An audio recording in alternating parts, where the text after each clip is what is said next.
we are going to be hearing pansa in this electioneering year. We're going to be hearing things. Well, I'm sure that Nigerians say they are ready, because they are going to hear a lot, especially those who are going to prophesying, those who are going to be permutating. Oh, this is going to happen, this is not going to happen. A lot of people will fall for it, but I think a lot of people are aware of all these intrigues. Well, they will tell you that if you don't believe the spiritual, maybe you are not spiritually connected, because ordinarily you begin to ask yourself, how will this happen? How will this happen? A prophet is coming out to tell us that despite Tinubu's victory, Ameachi will be APC's flag bearer. And you begin to wonder how. An Owerri-based cleric and prophet, Ekene Bob Ekenechuku, has declared that despite the victory secured by former Lagos State Governor Senator Bola Tinubu in the just concluded presidential primary of the All Progressives Congress (APC), a former minister, Chibike Rotimi Amechi, who came a distant second, would be the party's flag bearer in the 2023 general elections. The prophet further revealed that the Kaduna State Governor Nasir Rufai, who did not participate in that primary election, would eventually be picked as his running mate in that election.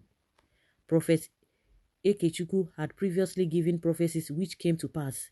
He predicted the demise of Prophet C.B. Joshua, the death of a former chief of army staff, Lieutenant General Atahiru, prophesied that a former Imo State Governor, Owelero Charles Okorocha, would face severe corruption charges, and that he would be arrested in his home by the Economic and Financial Crimes Commission (EFCC) and many others. Even though Amechi came second in that primary, he will eventually be the APC presidential flag bearer, with El-Rufai as his running mate, he said. Would you believe this kind of a thing? Would you say it's a joke? Some people would tell you that what cannot happen does not exist, or what does not happen cannot exist, or whatever the way they put it in Nigeria. Because the more you look, the less you see. And because people are just wondering the sudden change of all this Asu Rokaba and what have you. But I don't know. Begin to ask yourself again, all this prophet and what have you, is it only bad things that God showed them, or they are just trying to calculate? I don't know where they are seeing things from. I don't understand. He predicted this, he predicted this, he predicted that. I don't understand though. Because they will not tell you that you don't understand the things of the spirit. That the things of the spirit are always strange to the carnal-minded people. We've been seeing El-Rufai left, right, and center, because El-Rufai came out and told us the reason why the northern governors talked about or chose Tinubu.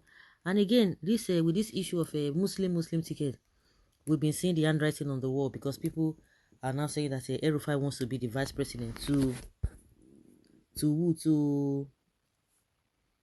Tinubu, and some people are saying no, it's not going to happen. Oh, it will happen.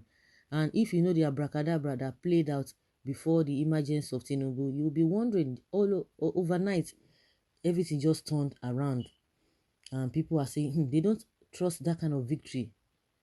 That they don't trust that kind of victory. That just wait and see what will come out of it. So, but with Amechi again coming into the whole thing is what is baffling. And don't forget that Amechi said he's going to work with Bola Tinubu. He's going to work with him. Of course, all of them, they've congratulated him. Let's see how it goes. But this prophet, what I always believe is that sit down and look, now be dog name. Let us wait and see what happens at the end of the day. Let us see what happens. You don't say, oh, it is a lie. Oh, you don't say it is true. Or just keep your finger crossed. Because in this country, the more you look, the less you see. Just like it happened during Imo governorship election, when Father Mbaka came out and told us that after this man had spent 7 months. Emeka Hedior, he had spent 7 months. All of a sudden, Father Mbaka came up and said, oh, God said this man is going to be removed from the seat, and this man they call a Supreme Court a governor. What is his name? This other man will be the this thing. And before you could say Jack Robinson, and that is it. Until today, people are living with him, and people are just people. The whole state has been turned upside down. So you just keep your finger crossed and see what will happen. We have seen or heard a lot of prophets who have made some blunders, whether blunders or they call them prophets of doom. The most of the prophecies did not come to manifestation. So people always like, oh, these people should just stay out of politics. And you begin to ask yourself, why is it that only bad things that always occur in this country, or they always see? So that is why you don't just jump into conclusion. Just do what you are doing and see how all of those things turn out, and what they themselves are doing. Let's see how they will turn out. Don't just discard anything, and don't just give in to everything. Don't just give in to everything. It doesn't work like that. Just hold on, be patient. Like they always say, that the patient dog eats the fattest bone. People tell you, say, forget all those ones, they work again. But that being said, so it's going to be so impossible, humanly speaking. It's very, very impossible. How? Unless maybe they have a different thing. But when you see all the parameters, you see what has been going on of late, you can just say it could be.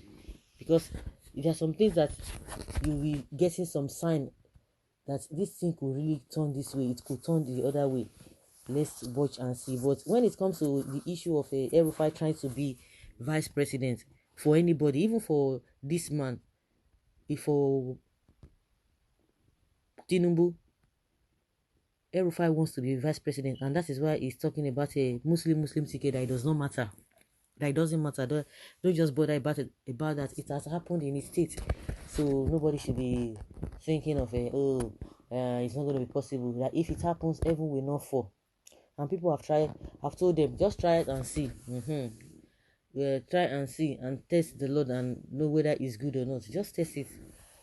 So the manner at which he himself has been going around, you begin to wonder, this could be true or not. There's no need to be hurried. There's no need to discard, or there's no need to insult anybody. Oh, why would you say this? He's entitled to his prophecy, is entitled to his opinion, and you are entitled to your own decisions, and you are entitled to what you believe and what you don't believe. Nobody can force you unless you want to align with them. If you don't align with them, nobody's going to force you. But at the end of the day, the end will justify the mess. The end will definitely justify the mess. So guys, let us know your thoughts on this. Thank you.